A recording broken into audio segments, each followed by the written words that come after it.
All right, well, anyway, we can take a look at changing your calendar. That's kind of what you're looking at doing. So on your web page, you probably have something that says calendar or whatever. So just go there. And so the first thing we need to do is get rid of that calendar that you currently have. And so we get to your page with the calendar that's embedded in. And we're going to just edit the page. Click on the calendar and then just remove it. Okay, make sure you hit save. And so now we have gotten rid of the calendar. You can do a couple things here. So I'm going to show you a couple different options. The one thing you can do is you can either, if you like to be able to maybe type on this page, so we could do November events, whatever, and start filling in some things here. And then you can add a file at the bottom and then just go find your Word file for that, which I would probably in your Word file would change it to a PDF. So within Word, the one thing you're going to want to do, so if this were your calendar, go to File, Save As, and save it as a PDF. Just makes it more accessible, and just in case somebody does not have Word. And so you can save it as a PDF file, and then go find that file here after you hit Add Files. Go find that file, and then it'll upload the file to your website at the bottom. And then what parents can do is they can come to your website there and click on it, and it'll open up in PDF. It would be the most accessible probably. And so I'm just going to close out that. We don't have to sit here and wait for it. Now if this add files is not there on the bottom, the one thing that you need to do is on your page go to More, and then that's under your page settings, and we're going to allow attachments. That's probably clicked off of. Make sure that's on, and probably just take off your comments. You can always take off these things as well, and then hit save. That way it still allows you to add files if that's what you want to do. And that would be a good option if you like to be able to still type up here and add some different things, maybe some notes or whatever, and then add that calendar file. That's probably a good option. You can also, if you want, go to, on your calendar page, go to More, and what we're going to do is we're going to change the page template. And here we're going to change, probably we'll just go to a file cabinet and hit change. Now what a file cabinet will allow me to do is it will allow me to add files in folders here too, however you want to do, but you can add files, add links, whatever, and puts that on your page as a file.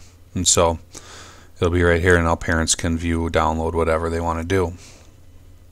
And so that's an option as well, and that's still gives you the ability to type up above, but also gives you the ability to add files and add links, not just attachments to the bottom. Kind of makes it look a little bit better. You can also move things to folders, so if you have multiple things for November, December, whatever, you can put those in a November, December folder if you so choose. People can also subscribe to your changes, so when you make changes, people will get an email. It's a nice way to let parents know as well. Your other option would be to see what's out there in the Google Docs templates. And so what I do is I go to Google and I just Google templates, and usually the first thing that comes up here, it's docs.google.com/templates, and I click on it. And what this is a template gallery for you to use some different things in Google Docs. So for instance, if you don't like the calendar per se in the calendar feature, you can go to the Google Drive templates here, Google Docs templates, and you can look over on the left here and make sure your public templates, and as you hit calendars and schedules,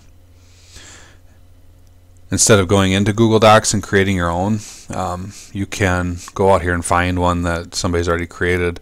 And I like to, again, narrow it probably by documents or spreadsheets. So it might be the same type of thing here too. But you know, if you can find something that is good or that you would like to use, let's go spreadsheets, probably get a little more luck here.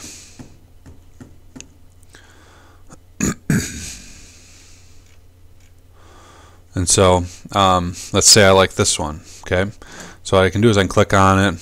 It'll allow me to see what it looks like. Okay, I like that. I'm going to use this template. And then what it'll do is it'll actually open up in my Google Docs. Now I have the ability to add things here to this. So, you know, we can do, this is actually January. Okay, and so I can add things there if I so choose.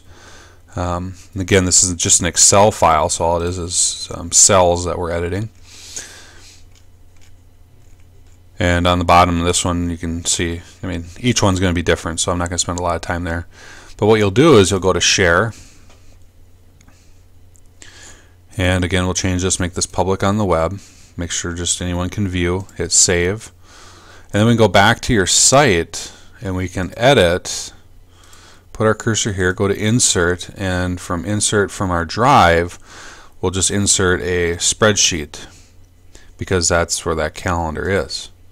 Okay, and so I'm actually in two different accounts, so I'm not going to totally do it, but you go to Insert, to your drive, go to a spreadsheet, go find your calendar spreadsheet, and you can put it in there. And so let's say this one was our calendar, click on it, hit Save,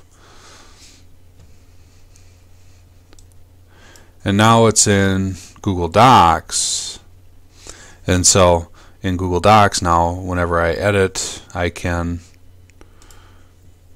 make the changes will automatically go on my website. So, you know, just up to you if that's what you want to do. It's just another option if you want something more than just the file at the bottom, and be able to type at the top. If you want to actually people to see it, you're going to have to find something in Google Docs and the template gallery, or create your own and insert that into your website. So hopefully that makes sense, and if it doesn't, feel free to email me again and I'll try again.